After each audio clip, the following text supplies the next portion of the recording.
My project is called Robots for Surgery, and I wanted to do this because I'm interested in robots and I wanted to do something that relates to everyday life. And robotic surgery is really modern. And now I'm going to talk about my problem.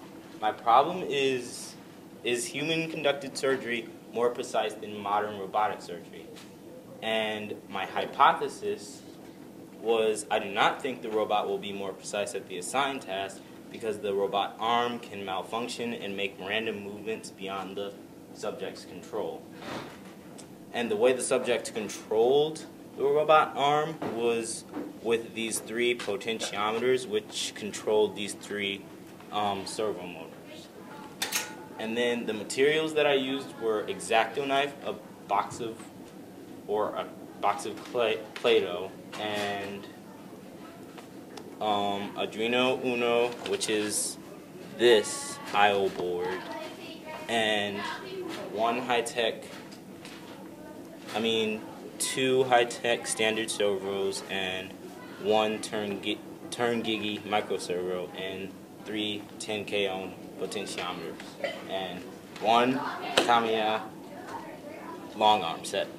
And then when I did my procedure, what I did was first I had to build the robot, then I had to put clay on paper above a straight line. So I put the clay in the middle. I just have two so I can show you the robotic surgery and the human conducted surgery. So I put the clay in the middle, and then I asked the subjects to cut a line that's either 90 degrees and 2 centimeters, or 90 degrees and 4 centimeters, or 45 degrees and 2 centimeters, or 45 degrees and 4 centimeters. And then the results were that the human surgery was actually better than the robotic surgery because it was much faster and it was more accurate too. Because it was probably easier for the subjects to use their hands rather than use the robot arm, which they've never really used before. And my robot arm isn't perfect. It could be better. I could have improved it, but I didn't have much time.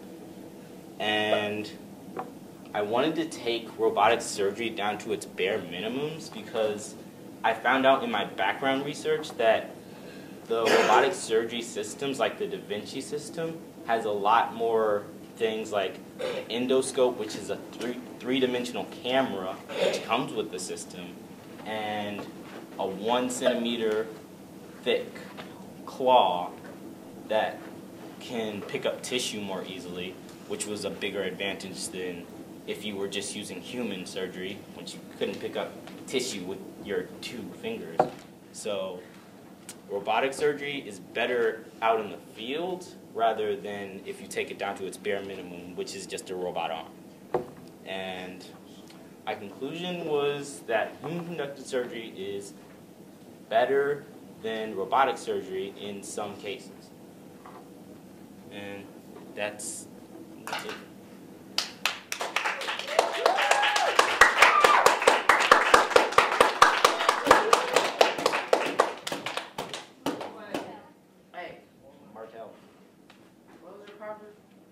My problem was, is human-conducted surgery more precise than robotic surgery? Sorry, but I didn't hear your hypothesis. I thought that the robotic surgery would be less precise than the human-conducted surgery because it can malfunction and make random movements. Cameron. Was your hypothesis correct? My hypothesis was correct. Taylor. What was your Observation. I observed that, like, my robot arm wasn't perfect, and I could have made the task and more specific. Like, I didn't have time to make a claw either, so I could have done that, but I didn't. So, yeah. Caleb. What was your problem? My problem was it's human-conducted surgery. more accurate or precise than robotic conducted surgery. Do you think that robot surgery could like take over, or like not take over, but like become like the only way of surgery if the doctors start being trained to use the robotic? Well, probably not.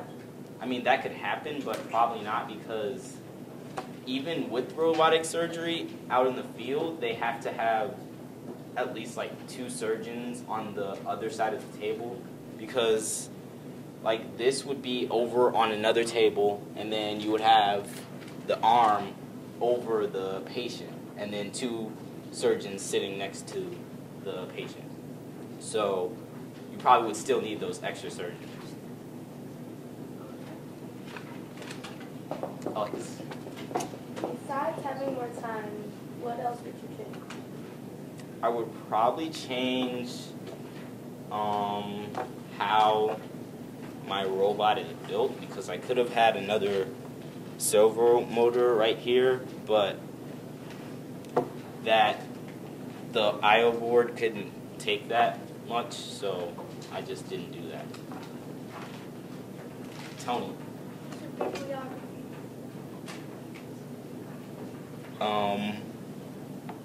I don't think. Should I go over that? I don't.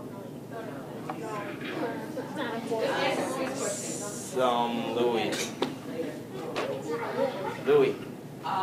Can you give us like a demonstration of your robot? Oh yeah, I was gonna do that when everyone's done with the questions. Is everyone done with the questions? Yes, we're all done. Actually, I have a question on. No! What was Okay, so you would move the arm. You would move the potentiometer arm how you want the robot arm to move, and then when you move it, it follows the